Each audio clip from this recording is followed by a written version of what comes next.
Hello, everyone, and welcome to Brighouse Town TV. Tonight, we're delighted to be joined by the first team manager, Vill Powell. We're just having a bit of a catch up with him just to see how things are going. Vill, how are we doing? Lockdown fatigue. All good in health and everything else and life and all the rest of it. But yeah, definitely suffering lockdown fatigue, as is the whole country, I think. So, but yeah, I'm good.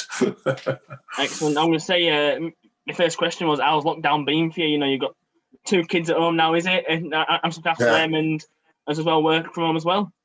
Yeah, obviously it's tough. Little ones in nursery, so that's not too bad. But yeah, for anything, same as everybody's going through at the minute. It's just the logistics of it, and being stuck and not being able to plan anything, not being able to really go anywhere. It just does sort of weigh on you a little bit after so long. I think the first time round, there was a bit of a novelty with it, but this time I think everybody's fed up with it, to be honest. Yeah, I'm the same, to be fair. So we haven't played football since the Workington game on 19th of December. How frustrating has it been from your point of view that we haven't managed to play since then? I mean, immensely frustrating, to be honest. And I'm sure it's like that for all managers at our level or any level. But yeah, just we had the sort of uncertainty on the finish of last season. We had the hope of this and restarting. And once you get into it, you get your feel back and start moving forward with games and all the rest of it. It's really disappointing. This, what's happened, and I understand what we're going through as a country or as a world, as a planet, whatever. But yeah, it's just really, it's really difficult, and it's really difficult on all the lads as well. Speaking to them, so yeah, just really tough, really tough.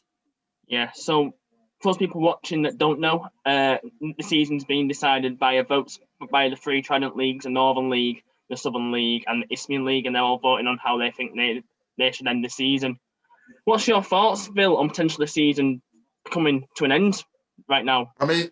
I mean, to be honest, we had, it's no secret, we had a difficult start, but I'm keen on, I've always been keen on finishing the season. I've always had sort of strong belief in my squad and my team, but I think at some point there's got to be a reality check. And at some point, you've got to start thinking about players and the players' welfare. And I know, I'm very demanding as a manager in terms of my expectations, in terms of effort levels and fitness and the players' work rate and all the rest of it. So I am really sort of I do set high standards and want a lot from the players. And I think as the lockdown's gone on, you've got to look at it as the fact that sort of we finished on the 19th of December. We've had a stop-start period over October, November, and all the rest of it with that lockdown period. So fitness levels dipped again, and then we're coming back up. And then you look at the fact that the earliest lockdown will be lifted. Boris said last night restrictions are running into March. Then you look at the earliest we can potentially play games. With a 2-week sort of fitness regime for the players. You're looking at mid to late March. And then you've got 28 games to fit in 2 months, 10 weeks, maybe 12 weeks at a push. And I just think logistically that's very difficult. If not, it's not impossible. I won't say it's impossible, but it's very difficult. It's a big ask to expect players, to play that number of games. We've only played 8 games. To expect players to play that number of games in such a short period of time. And then you've got the sort of logistics of organising a PPG and getting to a point of PPG. We need to get to 75% of the games to do that.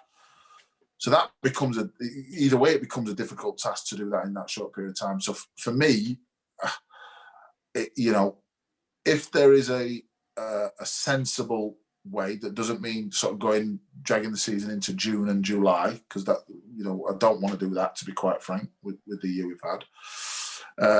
If there's a reasonable a way of doing it logistically, then I'd like the season to restart. If it's if players' welfare is taken into consideration, if it's fair for all teams, then I'd like the season to start. But if I'm honest, looking at it, the sensible decision based on the circumstances of where we are now, where the season is likely to restart, or the earliest point is likely to restart.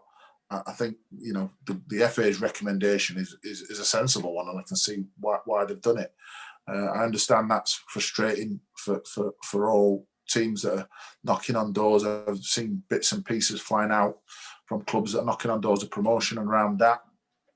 But you've got to take into account now with what's happened at the National League, and you know, their league suspended. You know, the funding for them is still in question.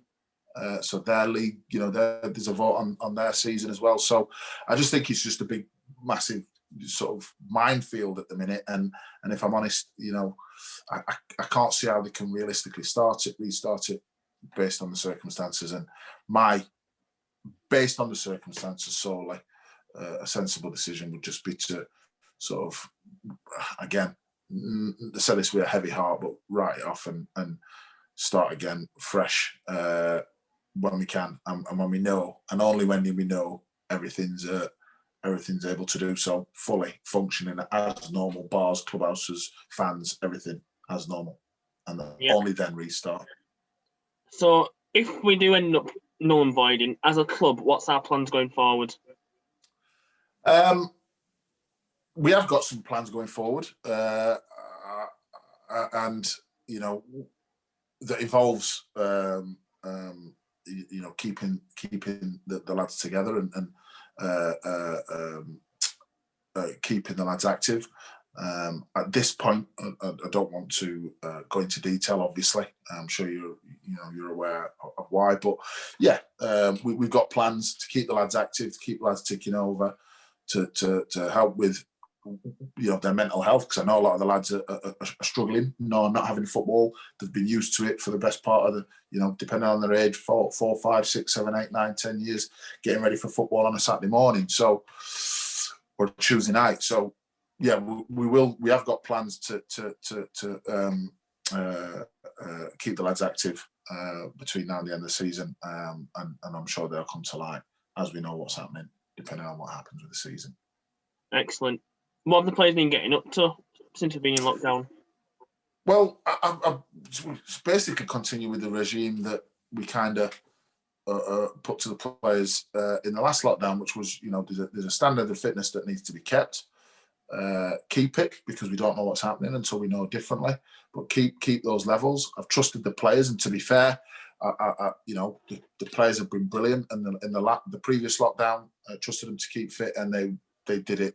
Every man to a T was at the level of fitness, the base level of fitness that we expected, and it showed in the games once we returned. So I trust my players. They're a good group, each and every one of them, a keen group, hard-working group. So I've basically left it to them, just, you know, giving them a nudge here and then, just to bit of motivation where I can. But yeah, they're doing it themselves, and I'm fully confident that they'll do it and continue to do that. Excellent.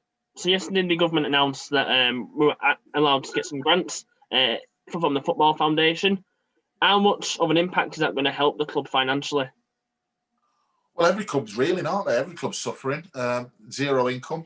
For you know, if you look at the overall the course of the season, we've probably not even touched a third of what we usually bring in. You know, and that's even with you know, the fans that we were allowed in and all the rest of it. Because as I said, we've only had 8 games, and half of them were away. So yeah, it's you know, hopefully, you know, obviously we've got to check the criteria and make sure that we meet the criteria to gain access, but, you know, we're confident we should do. It'll be a massive help. It'll be a massive help. There's, you know, there's stuff that still needs to be done at the ground, you know, everyday maintenance bills, all the rest of it. These are still ongoing costs for the football club, and we've got no income. It's as simple as that. We've got no income. You know, the light bill still needs to be paid, gas bill still needs to be paid. You know, council tax and rates and all the rest of it still need to be paid. So, you know, that money's got to come from someone's pocket or from somewhere. At the minute, you know, we're in a position where, you know, fortunately, the committee members and the chairman and vice chair at the club are making sure that the lights stay on.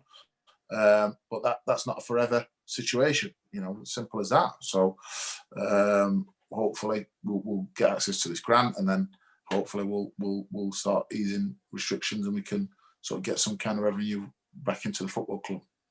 Yeah, and just finally, Vill, it was announced yesterday by ourselves and Pontefract that Eli Hey has gone back to Pontefract Collieries, a team that's obviously very close to his heart. How vital was his experience this year for the younger lads, and do you have any final words for him? Oh, Eli was brilliant. I can't praise Eli enough. He's a great lad. Obviously, he's trying to get back to his old self from a really serious injury that happened in the playoff final against us. I'm sure you're aware. And we were hoping that we could do that with him, but unfortunately, that's not been the case. And as I said, Eli was a great professional, great lad around the dressing room. Never sort of sulked and was a problem in any way. He's clearly still got a lot to offer, more than enough to offer. But with us, it was just a difficult one. Sometimes these things don't work out, and I couldn't guarantee him the football that he needs at his age and where he is as well. We've got a lot of competition in that position, and the players that are currently at the football club in his position, unfortunately for him, we're just a little bit ahead of him in terms of goals and performances, and that's it. It really, and I'm sure he would have come good at some point.